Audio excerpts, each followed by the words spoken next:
합니다. 예배한다. 그러므로 존재한다. 바울이 쓴 로마서는 두 부분으로 이루어졌습니다. 1장부터 17장까지는 교리입니다. 그리고 12장부터 16장까지는 실천입니다. 그러니까 우리가 신앙생활의 두 가지 패턴을 우리에게 가르쳐주고 있습니다.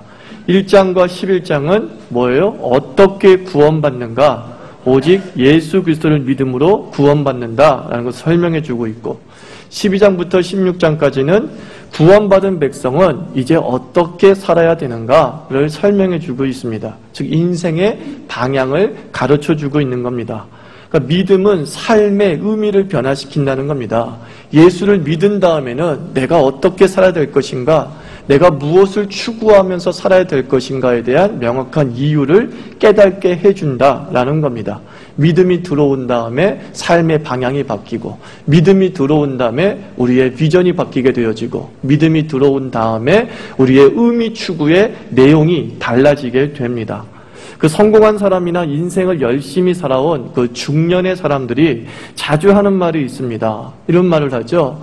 내가 뭐하고 살았는지 모르겠어. 이런 말을 종종 듣습니다. 내가 뭐하고 살았는지 모르겠어. 내가 누구 때문에 이렇게 열심히 살았는지 모르겠어. 라고 말합니다. 그러니까 지나온 삶을 후회하는 말이죠. 내가 지금까지 살아왔던 삶이 참 후회스럽다. 라고 하는 한숨이 섞인 말입니다. 핀란드는 경제적으로 윤택한 나라입니다. 그럼에도 불구하고 자살률이 세계 최고라고 얘기합니다. 우리나라도 경제적으로 많이 윤택해졌습니다. 그런데 자살률이 OECD 평균 이상을 넘어가고 있고 1, 2위를 다투고 있습니다. 성공한 사람에게 자살률이 높다고 말합니다. 왜 그렇습니까? 삶의 의미, 삶의 목적을 잃어버렸기 때문입니다. 잘 먹고 잘 입고 떵떵거리며 사는 것이 최고인 줄 알았습니다. 그게 삶의 의미이고 목표라고 생각을 했습니다. 그리고 잘 먹고 잘 입게 되었습니다. 떵떵거리며 살게 되었습니다. 근데 그 순간 공허가 밀려온다는 겁니다. 이제 무엇을 해야 되나? 이런 생각이 든다는 겁니다. 다 이루었는데, 잘 입었는데, 잘 사는데, 잘 먹는데, 좋은 집인데, 떵떵거린데, 그 다음에 내가 뭘 해야 되지? 라고 하는 회의가 밀려온다는 겁니다. 그 하버드 대학의 전 총장이었던 나단 푸시 박사가 그 젊은이에게 필요한 것 세 가지를 말하지 않았습니까? 첫째는 흔들 수 있는 깃발이 필요하다. 둘째는 부를 수 있는 노래가 필요하다. 셋째는 믿을 수 있는 신조가 필요하다라고 말했습니다. 저는 이 문장 앞에 단어 한 가지를 더 추가하고 싶습니다.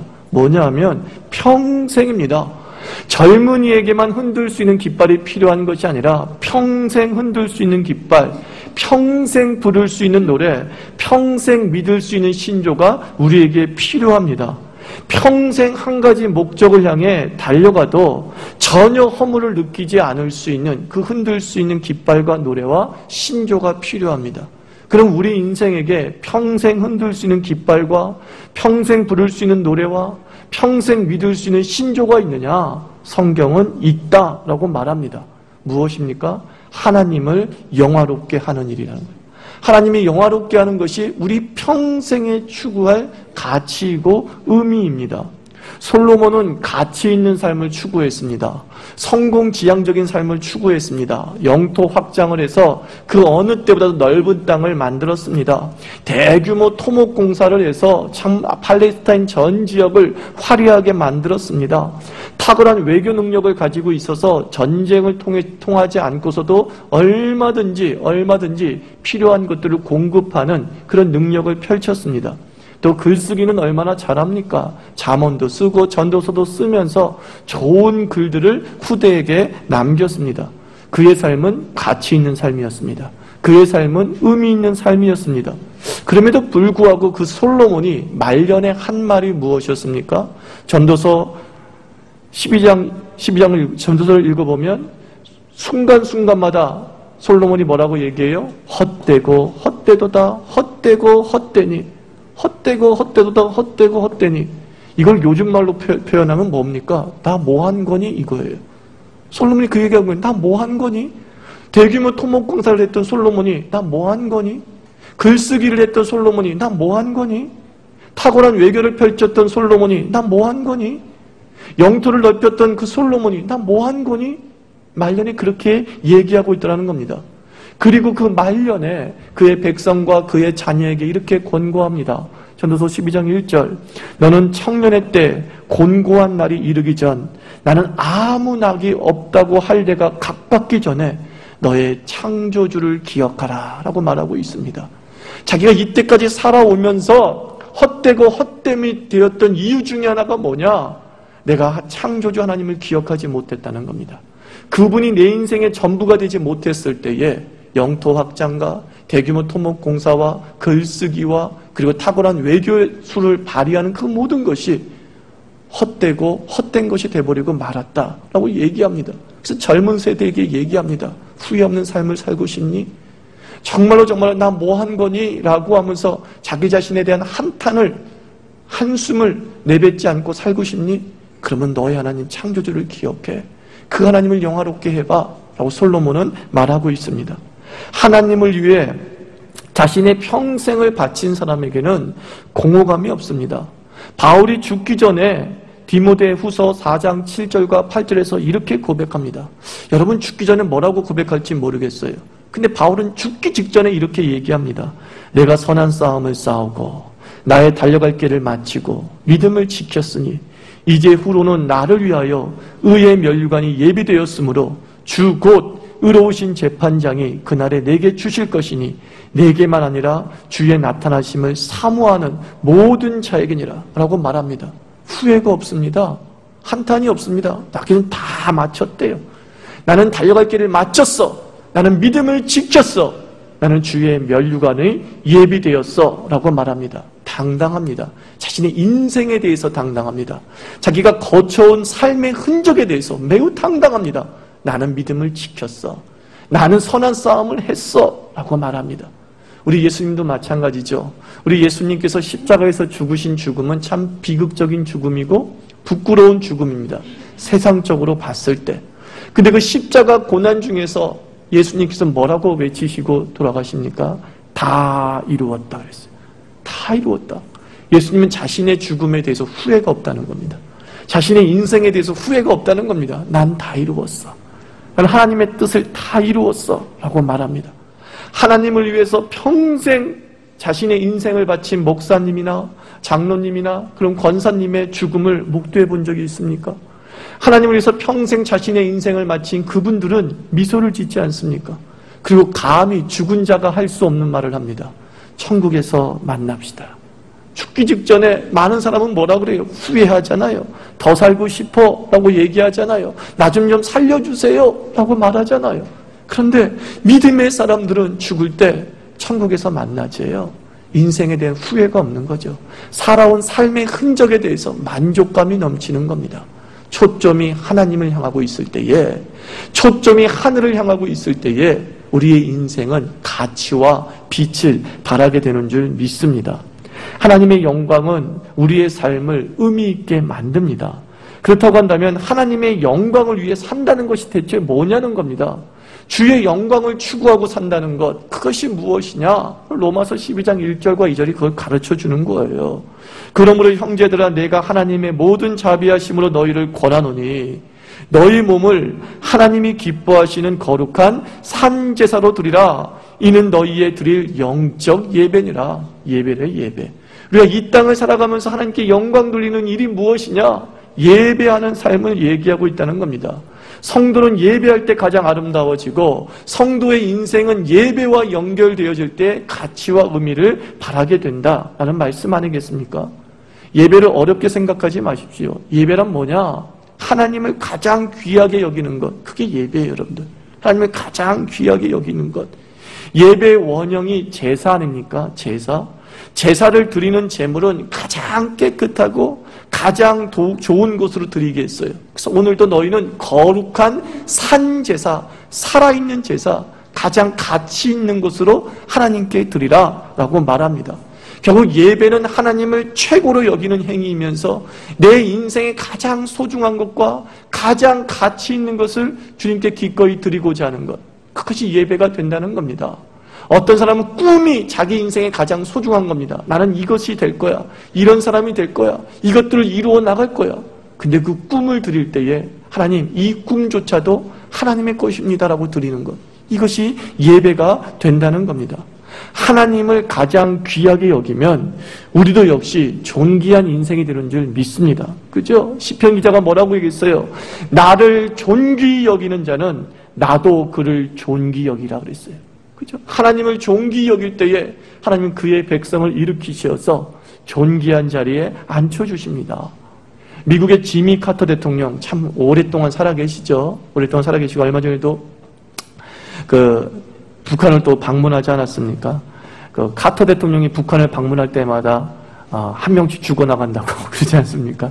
김일성을 방문해서 김일성 그 다음에 죽고 이제 뭐 그랬는데 이 카터 대통령 전 대통령이 어떤 대통령이었어요? 가장 무능한 대통령이에요. 제임스의 가장 무능한 대통령이에요. 무능한 대통령. 왜 카터 대통령이 가장 무능한 대통령으로 손가락질을 받았냐면은 카터 대통령은요 폭력적인 방법으로 자신의 문제를 해결하려고 하지 않았어요. 이란에 40여 명의 인질, 미국의 인질이 잡혀 있었습니다. 그때 많은 사람들이 폭격해라, 특공대를 보내라, 그 이란을 공격해서 집어삼켜라, 여러 가지 방법을 제공했습니다. 최고 강자니까. 그때마다 카터가 거절합니다. 그것은 기독교적인 방법이 아니야 그랬어요. 그것은 예수 믿는 사람의 방법이 아니야. 끈질기게 협상합니다. 그러면서 미국의 그 권위가 땅에 실추되었다라고 미국 사람들은 생각을 한 거예요. 그리고 끝내는 그 인질이 풀려나죠. 협상을 통해서.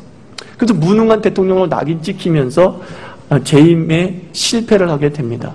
그런데 이 카터 전 대통령은 재임 이후에 더 영향력을 미치는 대통령이 되었어요. 이유가 뭡니까? 그는 재임 때도 하나님의 방법대로 살려고 했고요. 재임 때 그가 했던 가장 귀중한 일이 뭔지 아십니까? 주일만 되면 교회에 가서 주일학교 반사를 했다는 겁니다. 그냥 백악관 근처의 교회에 가서 반사를 한 게 아니라 자기가 항상 다니던 교회, 자기가 섬겼던 시골 교회에 가서 주일만 되면은 주일학교 교사의 직분들을 감당했다는 겁니다. 이것이 카터의 힘이었다는 겁니다. 4년 동안 그는 무능한 대통령이었는지 모르겠지만 재임한 이후, 퇴임한 이후 20년 동안 미국에서 가장 영향력을 미치는 전임 대통령이 누구냐 그러면 누구나 다 카터를 꼽고 있다는 거예요. 카터를. 4년 동안 무능했지만 그는 20년 동안 가장 영향력을 행사하는 대통령이 될 수 있었습니다. 이유는 무엇입니까? 그는 하나님을 존귀히 여겼다는 사실이에요. 하나님의 말씀을 존귀히 여겼다는 사실이에요. 나는 어떠한 일이 있더라도 주의 말씀대로 살 거야. 나는 어떠한 일이 있더라도 내게 주어진 이 주일학교 반사가 대통령이라고 하는 직분보다 더 소중해 라고 하는 하나님 중심의 사고방식, 그것이 그의 인생의 의미와 가치를 바라게 만들었다는 겁니다. 여러분, 주일에 결혼식이 참 많습니다. 친구 결혼식에 참석하느라 우리가 주일 성수와 못할 때가 참 많이 있습니다. 왜냐하면 이것은 다음 자기 결혼식을 위한 사전 포석이다 그러지 않습니까? 내 결혼식 때 친구들 많이 오게 만들기 위해서, 내 결혼식 때 축의금 좀 많이 들어오게 하기 위해서 어떻게든 친구 결혼식 날 빨빨빨빨 거리면서 돌아다닙니다. 그리고 그 사람은 30살, 40이 가까도록 결혼 못하는 비극을 겪고 말죠. 저는 결혼식 때 친구 결혼식을 전혀 찾아갈 수가 없는 그런 입장입니다. 목사이기 때문이라고 저는 생각할지 모르겠지만 저는 주일을 한 번도 빼먹어 본 적이 없어요. 답사도 주일 때문에 안 간 사람이에요. 대학교 때 필수 전공 과목인 답사도 주일 때문에 안 간 사람이에요. 결혼식은 당연히 못 가죠. 친구 결혼식 날 어떻게 갑니까? 그냥 저는 축의금만 친구를 통해서 보내고 전화를 통해서 못 가서 미안하다라고 했습니다. 그리고 제가 결혼식을 했습니다. 제가 결혼식 때 저희 역대 친구들이 모인 것 중에서 가장 많은 친구들이 제 결혼식 때 모였습니다. 제 결혼식 때 모였습니다. 저는 이것을 이렇게 생각합니다. 하나님을 존귀히 여길 때 하나님이 나를 친구의 중심에 서게 해주셨다는 겁니다. 나는 주일날 사전 포석 같은 거 하지 않았습니다. 친구들에게 얼굴 비치면서 나 결혼식 때 왔으니까 너도 결혼식 때 와 하고 하지 않았습니다. 주일은 내가 있어야 될 곳은 결혼식장이 아니라 하나님의 예배의 자리이기 때문에 그 예배 자리에 섰습니다. 근데 하나님은요, 나를 왕따시키지 않더라고요. 하나님은 항상 나를 중심에 서게 하더라고요. 친구들이 오랜만에 다시 모임을 활성화시켰습니다. 근데 가장 먼저 나에게 연락을 합니다.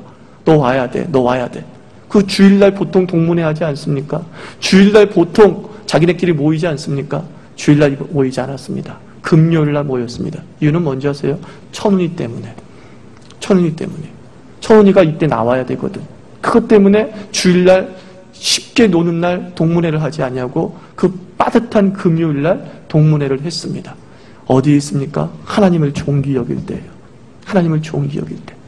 하나님께 내 모든 영광을 돌리고 하나님 내 인생의 가장 소중한 분이라고 하는 삶의 고백이 있을 때 하나님은 그 하나님을 향한 존귀의 고백 때문에 내 인생이 바닥으로 떨어진 그 사람을 일으키셔서 삶의 정상에 서게 되는 줄 믿습니다. 어제 청소년들이 친구 초청잔치를 했습니다. 역대 우리 교회 전도 모임 중에서 1인당 친구를 가장 많이 초청한 그런 초청 집회였습니다. 이번에 가장 많이 데리고 왔어요. 어른들보다 청년들, 주일학교 전도 집회보다 이 청소년 애들이 1인당 친구 초청이 더욱 많았어요. 더욱 많았어요. 그 중에 제 딸이 집에 들어와서 너무 감격하면서 이렇게 간증하더라고요. 제 딸이 고3 아닙니까? 근데 친구를 데리러 오기 쉽지 않잖아요. 근데 어떻게 한 명이, 어떻게든 데리고 왔어요. 3명을 데리고 왔는데, 데리러 오기로 했는데, 1명을 이렇게 데려왔어요. 이게 꽃이 주된 제목이 뭐냐면, 가서 고기 먹으러 가자. 이거였어요. 고기 먹으러 가자. 고기 먹고만 가. 그랬어요. 근데 고기 먹으러 왔는데 이 친구가 3시간이나 전도 집회가 진행돼 버리는 거예요. 그러니까 얘가 이제 짜증이 나기 시작한 거죠. 짜증이 나기 시작하고 이제 과외도 있는 거예요. 그러면서 유빈이한테 그러더래요. 이 악물면서 유빈아, 너 내 3시간 어떻게 보상할 거야? 그러면 고3에게 3시간이 얼마나 큰 시간입니까? 너 3시간 어떻게 보상할 거야? 지금 가면 과외도 늦어. 이제 나 어떻게? 그랬다는 거예요. 그래서 유빈이가 너무 걱정돼가지고 처음 교회 오는데 순간 주님께 기도했대요. 하나님, 얘 과외 취소되게 해주세요. 그래서 내가 좀 명목이 서게 해주세요. 라고 기도했대요. 그리고 기도하자마자 1, 2분 뒤에 그 친구 과외 선생한테 전화가 옵니다. 나 일이 있어서, 선생님 일이 있어서 오늘 과외 못하겠다. 취소해. 그랬다는 거예요. 그 순간 그 소연이 친구 얼굴이 환해지면서 끝까지 고기 먹고 그리고 집에도 들어가지 않고 우리 유빈이랑 같이 찻집에 들어가서 코코아 마시면서 또 담소를 나누면서 우정이 더 돈독해졌다는 거예요. 그리고 집에 막 들어와서 유빈이가 너무 자랑하는 거예요. 아빠, 기도했는데 그대로 응답됐어. 하나님께서 제 딸의 삶에 그 기도 응답의 역사를 매일 주실 줄 믿습니다. 하나님 중심으로 살아갔어요. 고3임에도 불구하고. 하나님 중심, 교회 중심이에요. 전도 집회가 있으니까 하면서 자기의 공부 시간을 뺐어요. 그때 하나님께서 그 유빈이에게 하나님이 살아계심을 보여주는 거예요. 하나님이 정말 살아계시는구나. 이렇게 작게 기도하고 순간 기도하는 것임에도 불구하고 주님을 위한 것이니까 길을 열어주시는구나. 이 어린 생명이 체험을 한 것입니다. 저희 자유교회 교인들 한 사람 한 사람이 하나님을 존귀케 하는 자를 존귀케 하는 그 역사를 체험하기를 축원합니다. 내가 예배 중심으로 살아가고 하나님 중심으로 살아갈 때에 우리 인생이 바닥으로 떨어지는 것이 아니라 이 삶을 주관하시고 세상을 주관하시는 그 하나님께서 우리를 인생의 중심으로 세우시는 것을 목도하시기를 축원합니다. 내가 발버둥 칠 때는 항상 변두리의 인생이었어요. 내가 항상 발버둥 칠 때는 난 점점점 그 중심에서 멀어져 갔어요. 그러나 내가 모든 것을 내려놓고 내가 하나님 중심으로 들어갈 때에 내가 하나님의 존전 깊은 곳으로 들어갈 때에 우리 하나님께서는 우리를 인생의 존전으로 인생의 중심으로 우리를 불러내실 줄 믿습니다. 저는 우리 자유교회가 이걸 체험하기를 축원하는 거예요. 이 예배가 얼마나 가치 있는지 이 하나님 중심이 얼마나 우리 인생을 풍요롭게 하는지를 여러분 한 사람 한 사람이 체험하기를 간절히 원합니다. 내가 좋아하는 것을 위해 예배를 무시하는 사람 치고 안정된 사람 없다고 하지 않습니까? 그 대표적인 성경의 인물이 가인이에요. 가인은 예배를 무시했어요. 가인은 대충 예배를 드렸어요. 그 대충 예배를 드린 그 가인의 인생은 결국 어떻게 되었습니까? 그는 최초의 살인자가 됩니다. 유랑하는 방랑각이 되었습니다. 예배의 실패가 인생의 실패가 되어버리고 말았다는 겁니다. 하나님의 백성으로 선택된 사람은 이제 더 이상 세상의 방법이 지배하지 않습니다. 하나님의 방법이 지배되어집니다. 이제 어쩔 수 없어요. 여러분들은 선택의 여지가 없어요.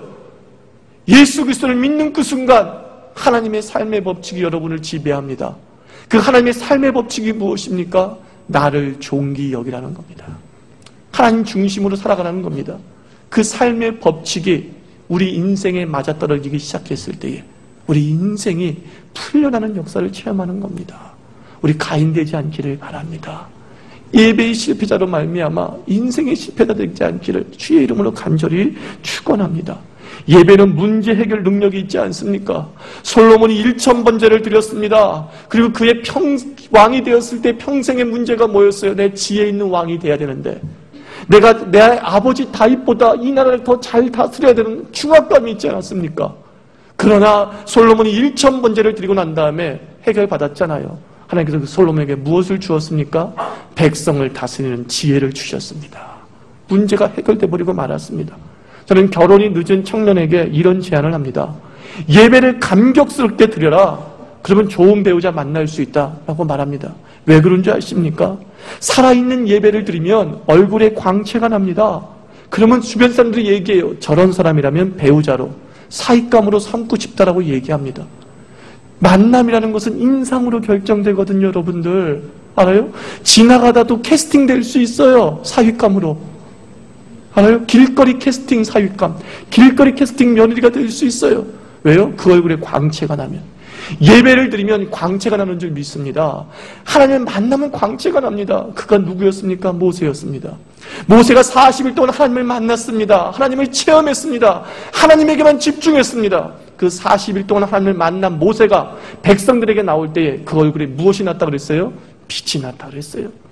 백성들이 감히 쳐다볼 수 없을 정도의 광채였다라고 얘기합니다. 예배를 드리면 하나님의 얼굴이 내 얼굴이 됩니다. 하나님의 빛이 내 빛이 됩니다. 그리하여서 우리가 세상에 나갈 때에 그 빛 때문에 모든 이들의 시선이 집중되는 존재가 될 수밖에 없다는 거예요. 여기저기 기웃거리지 마십시오. 생사화복을 주장하시는 그 하나님에게만 집중하면 생사화복을 결정하시는 그 하나님께서 우리에게 생을 주고 복을 주시는 줄 믿습니다. 이것이 우리 인생의 삶의 법칙이에요. 우리 그리스도인들 중에는 수동적인 예배자가 참 많습니다.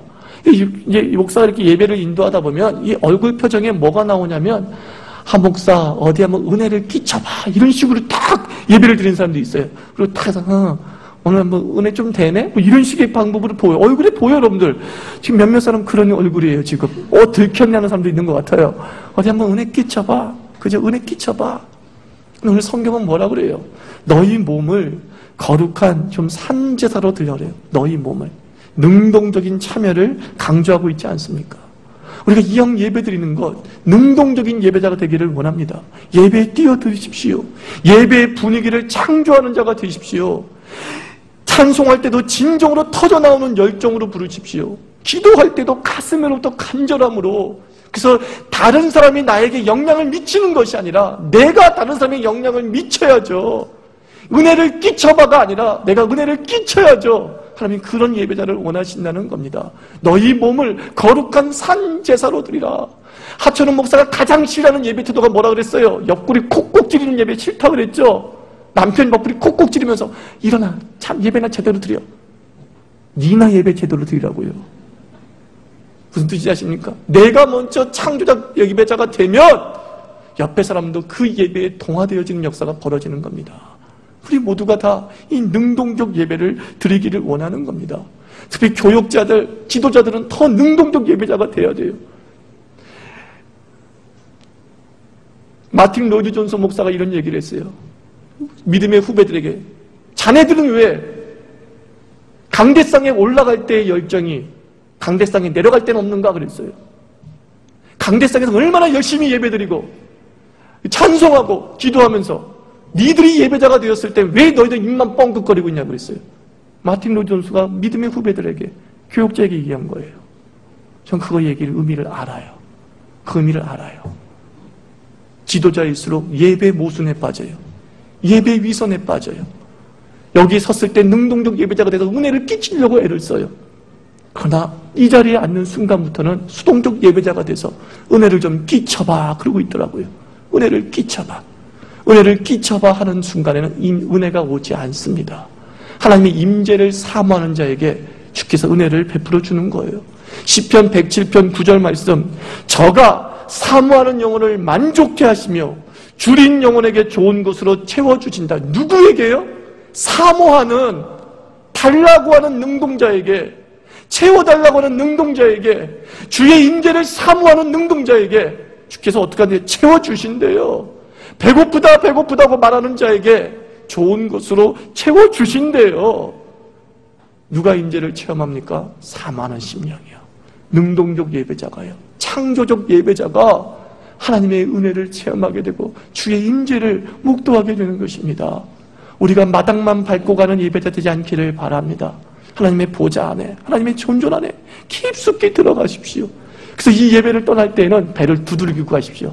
아, 배부르다. 그죠? 하나님의 은혜를 너무 많이 먹어서, 주의 영광을 너무 많이 먹어서, 아, 배부르다. 아, 배부르다. 이런 은혜를 여러분 체험하기를 바랍니다.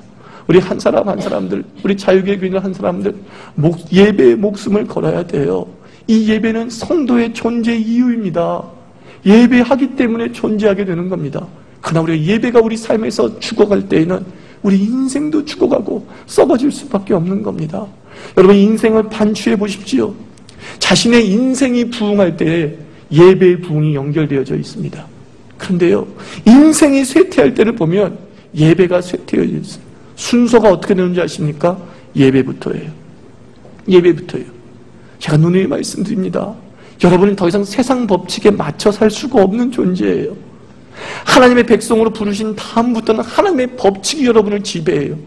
세상은 열심히 살면 뭔가 돼요. 세상은 노력하면 뭔가 돼요. 근데 똑같이 노력하는데, 똑같이 애를 썼는데 왜 예수 믿는 사람은 안 되냐는 거예요. 왜 그런지 아십니까? 법칙이 달라서 그래요. 거기는 노력의 법칙이에요. 세상은 노력의 법칙이에요. 땀의 법칙이에요. 예수를 믿고 난 다음에는 노력의 법칙이 적용되어지는 것이 아니라 은혜의 법칙이 적용되어집니다. 30배, 60배, 100배 내가 노력한 것 이상으로 거두게 하는 은혜의 법칙이 존재합니다. 근데 그 은혜의 법칙에 존재하는 이들에게 하나님이 요구하신 게 있다고요. 하나님 중심, 하나님 중심. 그 하나님 중심으로 살아가고자 하는 그 삶의 법칙, 신앙의 법칙을 따르는 자에게 은혜의 원칙들이 적용이 되어지면서 뿌린 것보다 더 거두게 되고, 노력한 것보다 더 거두게 되고, 애쓴 것보다 더 거두게 되는 것입니다. 그러므로 우리 자유교회 교인들 한 사람 한 사람들 뭔가 인생이 안 풀린다, 답답하다 라고 할 때는 내 중심이 어디에 있는가를 물어봐야 된다는 겁니다. 예배 중심인가? 아니면은 직장 중심인가? 예배 중심인가? 생존 중심인가? 예배 중심인가? 친구 중심인가? 예배 중심인가? 학업 중심인가? 물어보십시오. 물어보십시오. 그러면 반드시 스스로 답하게 되어 있어요. 내가 하나님을 떠나 있었구나. 주님을 존귀 여기는 삶의 태도에서 내가 떠나 있었구나 하는 것을 발견하게 되는 겁니다. 그러나 늦지 않았습니다. 너무 늦지 않았습니다. 다시 우리가 예배 중심에 서면 됩니다. 하나님 중심에 서면 됩니다. 주를 위해서 이까짓 것 포기하지, 주를 위해서 이까짓 것 내가 희생하지 하는 주의 중심으로 다시 돌아오시기를 바랍니다. 그래야 해서 은혜의 법칙이 여러분 삶에 적용되기를 축원합니다. 하늘의 미랄이 떨어져서 5배, 10배도 얻기 힘든 그 세상의 법칙에서 탈출해서 하나의 미랄을 실었는데 하나님 중심으로 살았다는 그 이유 때문에 30배를 주신 은혜, 60배를 주시는 은혜, 100배를 주신 그 은혜 맛보기를 축원합니다. 그래서 저는 우리 자유교회 교인들이 헌금을 드릴 때 이런 간증이 많았으면 좋겠어요. 오늘 예배를 드렸더니만 내 삶이 달라졌어요. 지난주 예배 드리고 삶의 현장에 나갔는데 문제가 해결되었어요. 지난주 예배 드리고 나갔더니만 수능 점수가 올랐어요. 저 이 소식 듣기를 축원합니다. 이 얘기 듣기를 축원합니다. 근데 단추는 뭐라고요? 예배. 이 자유교회가 다시 한번 이 예배의 능력들이 회복되어지고 예배의 창조적 능동성이 회복되어져서 사모하는 영혼을 채우시는 그 하나님의 은총, 그리고 예배하는 자를 반드시 외면하지 아니하시고 존귀한 자리에 앉히시는 그 하나님의 은총을 체험하기를 주의 이름으로 축원합니다. 기도합시다. 여러분, 예배는 절대로 실패가 없어요. 여러분, 제가 장담합니다. 예배 제대로 드리는 사람 치고요 인생 망치는 사람 없다니까요. 정말 그렇다니까요. 여러분, 여러분 예수 믿죠? 예수 믿죠? 예수 믿는 사람은 예수님의 법칙대로 살아가야 되는 거죠. 그 법칙을 살아가는 자에게 주께서 요구하는 게 예배라고요. 그게 너의 법칙이야. 너의 삶의 법칙이야. 라고 말씀합니다. 하나님 아버지, 나 예배 잘 드리게 해주세요. 내 중심에서 밀려났던 예배 다시 한번 내 중심에 오게 만들어 주세요. 주님이 변방으로 몰려났다면 다시 주님이 나의 보좌로 앉게 해주시옵소서. 그래서 하나님을 존귀 여기고 하나님을 중심으로 살아가고 하나님의 영광을 위해서 내 모든 것까지 희생할 수 있는 마음 갖게 해주시옵소서. 그러나 주님의 백성들이 하나님 중심으로 살아갈 때에 변방의 인생을 보좌에 앉히시고 왕따의 인생을 중심으로 만드시는 그 은혜가 우리의 삶의 법칙이 되기를 원하고, 나도 그 간증하게 해주세요라고 기도하세요. 나도 그 간증하게 해주세요. 하나님, 나 예배에 간증하게 해주세요. 노력했더니만 됐다라는 간증이 아니라 나는 아무것도 한 것이 없어요. 그런데 이 문제가 풀렸어라고 하는 그 은혜의 간증이 내 간증이 되게 하여 주시옵소서. 함께 기도하도록 하겠습니다.